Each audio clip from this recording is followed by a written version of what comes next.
All right, welcome to the Explainer. So on January 9th, 2026, the markets went on this absolutely stunning rally. But what was really driving it? Well, it turns out we have this high-performance economic engine, but we've also got a very unpredictable pilot at the controls. Let's dig into exactly what that means. So first things first, let's just look at the raw numbers behind this rally. This wasn't just a small bump. This was a huge, broad surge of confidence that pushed multiple major indices straight into record-breaking territory. And wow, take a look at this chart. You can see the sheer strength right here. The S&P 500, it gained 0.7%, hitting a brand new all-time high. The Dow also set a record, and it's getting closer and closer to that big psychological 50,000 mark. But you know what's really interesting? That 1.1% surge in the Russell 2000. That tells you this rally has some serious legs, spreading way beyond just the mega-cap tech company. So what was the fuel for this fire? Well, it all boils down to what you could almost call a dream set of economic data. The picture it painted was so perfect, analysts are calling it a Goldilocks economy. Let's break down these numbers. It all started with the December jobs report. The economy added 50,000 jobs. Now get this, that was actually lower than expected, but the market absolutely loved it. So why is that? Well, because it signals a nice, gentle cooling of the labor market, enough to keep inflation in check, but without the shock of a sudden collapse. It's a soft landing. And here's the really crucial part. Even with fewer jobs being added, the unemployment rate actually fell to just 4.4%. And that right there just completely wiped away fears of a looming recession. It basically confirmed that the economy's foundation is incredibly strong. And then came the real shocker, a 4.9% surge in labor productivity. This, my friends, is the secret sauce. It's how you get growth without inflation. It means companies are producing more value without having to hike up wages like crazy, which is what keeps a lid on inflation. Just fantastic news. And the final piece of this perfect puzzle? The trade deficit shrank to a 16-year low.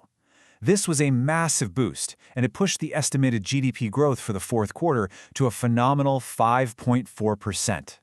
So when you add all of this up, the economic picture looks, well, almost too good to be true. And all this data together, creates what everyone on the street is calling a Goldilocks economy. You know the story, right? It's not too hot, so it doesn't cause runaway inflation, and it's not too cold, so it doesn't cause a recession. It is just right. And for the markets, that is the absolute ideal environment.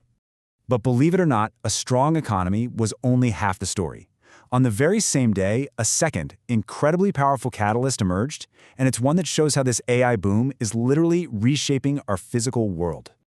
Okay, so you had the tech giant Meta come out with this massive deal to secure 6.6 gigawatts of power for its AI data centers. And how are they doing it? Primarily through partnerships with nuclear energy companies like Vistra and TerraPower.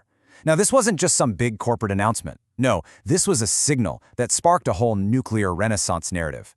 It's proof that the insatiable demand for energy from AI is creating a brand new investment theme. And check this out, because it perfectly shows the ripple effect. The energy sector was the day's top performer, surging 3.2%. But at the same time, the information technology sector, it was actually the worst performer, down about 1.5%. So what gives? Well, the AI theme is stronger than ever, but investors are starting to shift their focus. They're moving away from the chip makers like NVIDIA, which saw a bit of a pullback over valuation concerns, and they're moving towards the companies building the physical infrastructure that's going to power it all. Okay, so everything's looking perfect, right? We've got a Goldilocks economy and AI energy boom. But this is where we need to talk about the turbulence. There's this distinct pattern of direct and, frankly, unpredictable government intervention that is casting a real shadow over the markets. And look, this isn't just one random thing. It's a clear pattern. We saw the administration telling firms to buy $200 billion in mortgage bonds. Then there was talk of $100 billion in investment in Venezuelan oil. And then a key Supreme Court ruling on tariffs was just suddenly delayed. You see the common thread here? It's unpredictable, top-down interventions that make it so much harder for investors to figure out what things are actually worth. So, how is Wall Street supposed to make sense of all this? You've got this incredible economy on one side and this unpredictable government on the other. You can bet the debate is intense. And you've got two very distinct camps forming. On the bull side, you've got people like Rick Rieder from BlackRock. He's pointing to what he calls an overwhelming productivity revolution that's allowing for all this growth without inflation. But then, on the bear side, you've got Jeff DeGroff of Renaissance Macro, And he is waving a big red flag, warning that semiconductor valuations are hitting levels we haven't seen since the dot-com bubble back in 2000. In this quote from Louis Gave of Gave Call, I think it just hits the nail on the head. He's arguing that these interventions are changing the rules of the game, forcing investors to demand a higher risk premium. And all that means is that if things are unpredictable, you're going to want a better potential payoff before you risk your money. Makes sense, right? Now, if you look at the Fear and Greed Index, we are clearly in greed territory. But here's the catch, and it's a big one. Experts are calling this a low volatility, low conviction environment. What on earth does that mean? It means investors are enjoying the ride up, for sure, but they're not fully convinced it's going to last. They're cautious, and they seem ready to hit the sell button at the first sign of real trouble. Okay, so that brings us to the big question. What do you do with all this information? How do you actually invest in a market like this?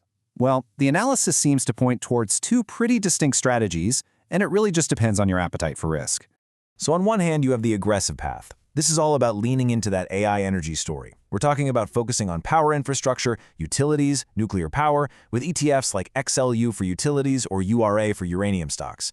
The biggest risk there? Any delays in building out the power grid, or if people start questioning the return on all these AI investments. Then you have the stable path, which is really about diversification. It means moving into big energy companies, gold and healthcare. It's kind of hedge against that political uncertainty. For that, you might look at ETFs like GLD for gold or XLV for healthcare.